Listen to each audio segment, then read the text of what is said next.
Hello everybody, welcome to the Comic and Movie Show. My name is Deshaun and today I am here to, I'm making this video for one reason and one reason only. Because ever since Captain America Civil War has come out, which is a movie I love, and like literally 92%, as it shows on Rotten Tomatoes, love this movie, and I think it's so good. Now, what I can't understand is these really hardcore fanboys who are just like, Batman vs Superman was so much better than, it was still better than this movie. This movie was all hype. Like, I'm just like, are you fucking kidding me? I can understand you liking Batman vs Superman. I can understand you maybe even loving it. But there's no sane man in his mind who could give me a reason why that movie is even remotely in the same ballpark as Captain America Civil War. So I'm here to make this video because I just felt like it was a really important thing. Not important to me. Let's just put it. I just felt like doing it.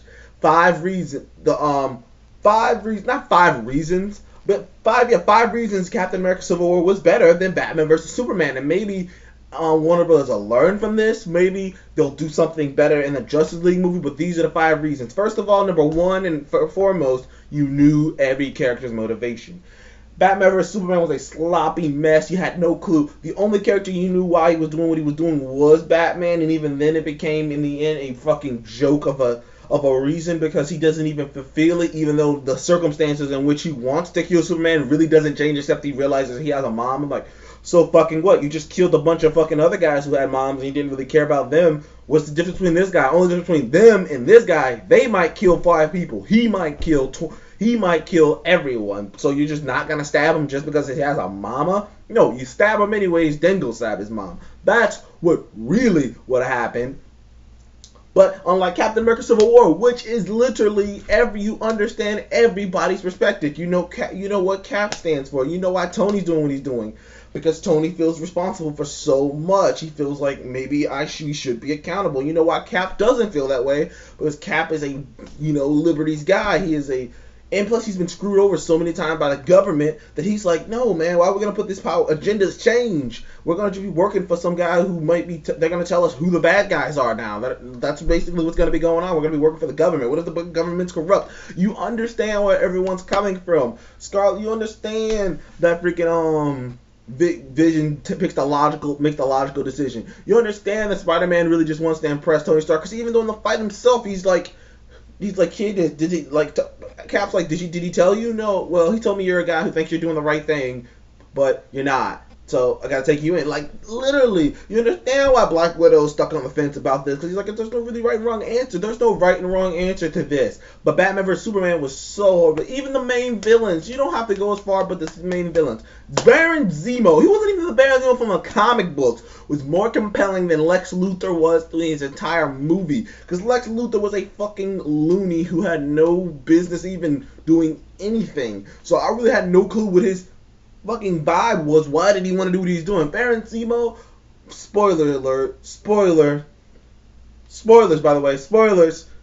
Stop the video right now. If you don't want to hear any spoilers, please leave, stop the video. But Baron Zemo, the reason he's doing it, while Seth thought it was a little cliche, at least there was a good reason. Even if it's a cliche reason, just because it's cliche, something becomes cliche because it's used enough, because it was good. And it's still good. In his case, it's still good. It's better than freaking Lex's reason, which is just cause, basically. So there you go. You knew number one reason Civil War was better than BVS, Batman vs Superman, was because you understood where their characters were coming from. Number 2 reason why it's better is that you actually cared about the characters. You cared about the characters in Captain America Civil War. You actually cared about their opinions. You cared about where they stood. You cared about all these things. You cared about seeing these people team up. You cared about when things went bad. You cared about War Machine when he got shot at this guy. You cared about Tony when you realized that his mother was dead. You cared about Cap when he thought his friend was a murderer. You didn't even care about Superman when he got stabbed. You didn't care about Lex Luthor. You didn't care about any of these characters in Batman vs Superman. If you did, it was totally not from the actual movie making you care. It's because you cared about those characters going into the movie, and you implied it there. The movie itself did not make you care. which is the worst thing, which is one of the biggest problems. Superman died in this movie. I felt more of an emotional impact when War Machine got knocked out of the sky. Didn't even die. Got knocked out of the sky than I did when Superman got stabbed. That's a big no-no. It shouldn't. I wanted to care about the Batman vs Superman characters more. I wanted to go, man, Lex is crazy, but man, he's charming, and I like that guy. I wanted to go, Superman, oh no, everything that we're supposed to be and meant. I wanted to go, man, Batman, shit, what happened to you, Batman? You gotta come back. I wanted to go, ooh, Wonder Woman. Like, I wanted to have all these emotions that I didn't have, and I had all of those emotions with Captain America: Civil War. Number 3, the action in Civil War is just plain better. There's only two good scenes, and Batman vs Superman, and one is the fight between Batman vs Superman, which is kind of freaking played out to the freaking max, and the fight when he goes and saves Martha, which is an awesome fight scene. But geez Louise is so brutal. I mean, but not that I got a problem with Batman being brutal. Batman brutal the merrier, but the way he fight, like, I don't know why, but when I think of Batman, I think of Batman being so good of a fighter that no one barely even touches the man. Like, the man just wrecks house, and no one barely touches him. He doesn't get stabbed. Like the things that, like, maybe he's just too bulky. I don't know. Maybe, like, I wasn't a fan of the bulky Batman anyways. I'm just like, Batman's supposed to be a fucking ninja. I could see that guy coming a mile away. But, you know, it was still an awesome fight scene. Captain America had the beginning fight scene that was badass. The slap fight scene in the hall that was bad. The hallway fight scene that no one's talking about was a badass fight scene when Bucky and Cap were going down the steps and fucking those people up. That was a badass scene. When he was running, that was a badass scene. A couple fight scenes with Panther was badass. There's so many badass fight scenes. The final and Civil War has in it the greatest fight scene I've ever seen in a comic book movie. It's one of the greatest fight scenes I've ever seen in that airport scene. So many different things, so many different awesome things happening. It was an awesome scene. Captain America kicks BVS's ass in that. Number 4, the writing for Captain America was so much better than freaking Batman vs Superman. Like, to think about it, the writing of Captain America Civil War, I'm going to just explain the stories to you. You tell me which one sounds better. I'm going to start with BVS. BVS, basically, after the events of Man of Steel, which was ridiculous, Batman saw it, told one of his guys, Batman saw it, and for some weird ass reason, his client, his company, the building that the guy he knew, Jack, was in, wasn't clearing out. I saw, like, honest to God, when I saw Batman vs Superman for the first time, like, I was like, oh, this is cool. In the beginning started, I was like, this is cool. I was like, this is the part where everybody's like, oh, I like the beginning, and then it went bad. I'm like, okay, yeah, it's an okay beginning. Then this happened. Then he was like, get out the building. I'm like, whoa, wait, hold the fuck up.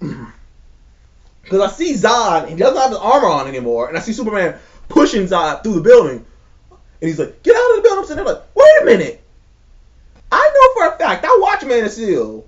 Zod didn't even come down and fight Superman for a good long while. He didn't. All he had was that whole thing going down. That he had that fucking thing that was fucking up the city.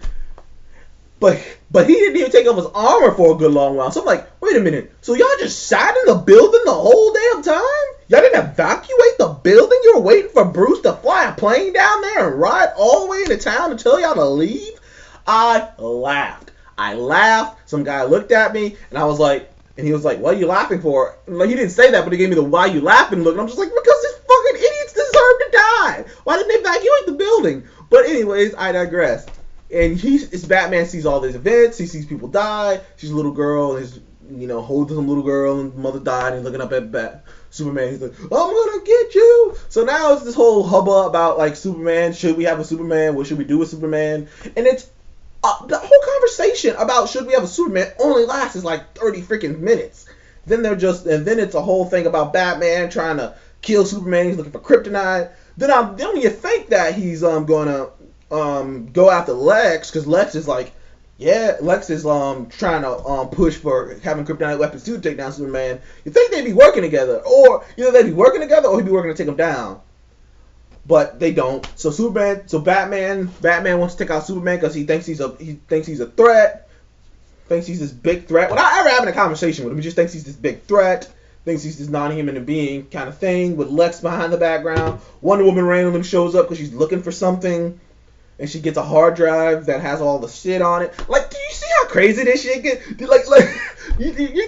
Like, you see how I'm all over the fucking place? Lex Luthor, and like they kind of gloss over the whole, like, they're about to, and the one scene where they're actually about to kind of break it down the brass tacks, when you think you might actually get this impactful scene where Superman's like talking to him, trying to, explain himself, they blow up. So then you're sitting there like, well, what the fuck was the point of that? Like, I thought we were gonna get this awesome scene of him trying to explain himself, but now they're dead. So it's like, well, I guess that's it. And then they immediately go, oh yeah, it's a bomb in a chair. Like, how'd y'all know that? But y'all blame Superman for bullets early in the movie. It's so fucking weird and convoluted and just all over the place. Captain America Civil War story. All the events of every movie has led the World Council to have the conclusion that to prevent more casualties, the heroes should register and be and basically be the watchdogs of the United Nations, be the watchdogs of all the countries, and they will tell them when to go out. They'll give them their stuff to check out. They'll tell them when they can go, when they can't go. They'll make money. I mean, they pretty much be compensated. They're basically going legit. They're basically be like super police officers, super cops, and because to minimize the casualties. Steve Rogers, of course, disagrees because he doesn't trust the government. Tony agrees because he does. Tony agrees because he feels guilty about all the things he's done. And then the rift happens, and they have a conclude, and they fight. Like, that's literally the main. You see how fast that was? That's literally the main story of the movie. That's the main thing. Now, granted, it's a little outside thing. And then there's one more outside thing. It's not all over the place. What am I trying to get this? Batman's mad about this. But this, though. And Lex is trying to do this, too. Lex is trying to bring back Doomsday. This is happening. This is happening. No, it's literally just, that's the rift I just gave you, which is Steve and Tony. And then there's the Bucky being framed. And Steve trying to prove that Bucky is innocent. That's it. But the thing about that whole story, funny enough, like with the Bucky story, you could have took that out, and these events would have still happened the way they did. Like, I think if you took out the Bucky story, if you took out the Bucky story, Cap probably wouldn't have went hardcore, because a lot of people are saying that Captain America just made up his mind. But if you notice in the scene after the bombing, after he found Bucky, after he got Bucky, Panther finally shows up and all that other stuff, and they go back to the place, and Panther's like, how long do you think you can protect your friend from me? After all of that, when him and Tony are finally sitting down, Steve is considering signing it. He's just like, we need to have contingency plans in this, right? But he's like, but we have to have contingency plans in it. He's like, of course, yeah, we want to work things out. And he's want to sign it. I think he's really thinking about signing it. And then he says, where's Wanda? And then, Iron Man goes, well, we locked her in a room. He's like, dude, she's a kid. And he's like, she's like a megaton bomb. No, she's a kid. And that's the moment where he completely doubles down. Completely doubles down. And then, of course, Bucky breaks out, and he has to save Bucky and all that other good stuff. But that's the moment where he completely buckles down. But you took out that whole. But if you want, so I guess that's why I think it was important to have that whole Bucky thing to give him even more reason to go, no, I can't. So. But you see how much simpler that was, Civil War story, than the freaking convoluted ass Batman vs Superman story? It was just all over the place. And number five, to me, everything in this movie, everything in Captain America felt earned. Everything in the movie felt like every emotional beat you actually connected with, and it felt earned. Everything in Batman vs Superman did not feel earned. The death of Superman was not earned.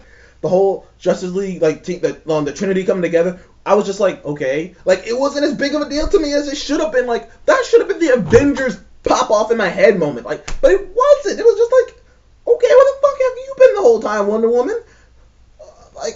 Oh, you guys are chummy now, Batman? You just had your foot on his throat 10 minutes ago, about to stab him in the chest.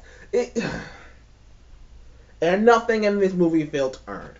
But everything in Captain America Civil War felt earned. You connected with these heroes. You connected with them. The villain didn't seem like a stupid, stumbling guy. Matter of fact, you had no clue what the villain was doing until the very end of the movie. The fight was 20 freaking minutes long. You got to see Captain America and Iron Man fight I'd say they fought 7 minutes in the big, huge airport scene, and they fought for about 7 more minutes in the other scenes. So, about 8 or 7 more minutes in the ending scene, maybe 10. So they fought for a grand total of 18 minutes.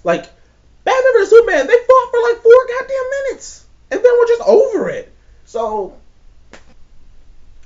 and another thing is, which I might replace this with it, is actually the comic book characters actually fit their comic book counterparts. The guys, the movie characters fit their comic book counterparts way better. Batman's not a murderer. I mean, literally everything about these characters fit the comic book versions of themselves. But in Batman vs Superman, I do not know. Maybe Wonder Woman sort of fit it a little bit. Batman and different versions of Batman maybe fit it. Superman, I don't know what Superman that is. Batman is not a murderer. I don't care how many people tell me, he's killed before and this and that. No, he is not a murderer. That's like one of his grand big ass rules. He does not murder people because he said it himself. It would be too easy. Once you start doing that, you can never go back. So you can't just start doing that and just go back. Like, I mean, no, that's not how it works, man. You're a murderer now. Like, you should go to jail. Like, you're the Punisher. Like, how are they gonna do the Red Hood when Batman's murdered people? They can't do the Red Hood now because the whole Red Hood thing was like, no, you're going about it the wrong way. You can't murder people. Well, what the fuck? You murdered people. Okay, let me stop thinking about this movie. That is it for me. I gave my top 5 reasons I think Captain America Civil War is better than Batman vs. Superman. Tell me why you think. If you think the contrary, tell me why. But if you agree with me, give me your reasons why. Please like and subscribe. And thank you. And see you in the next one.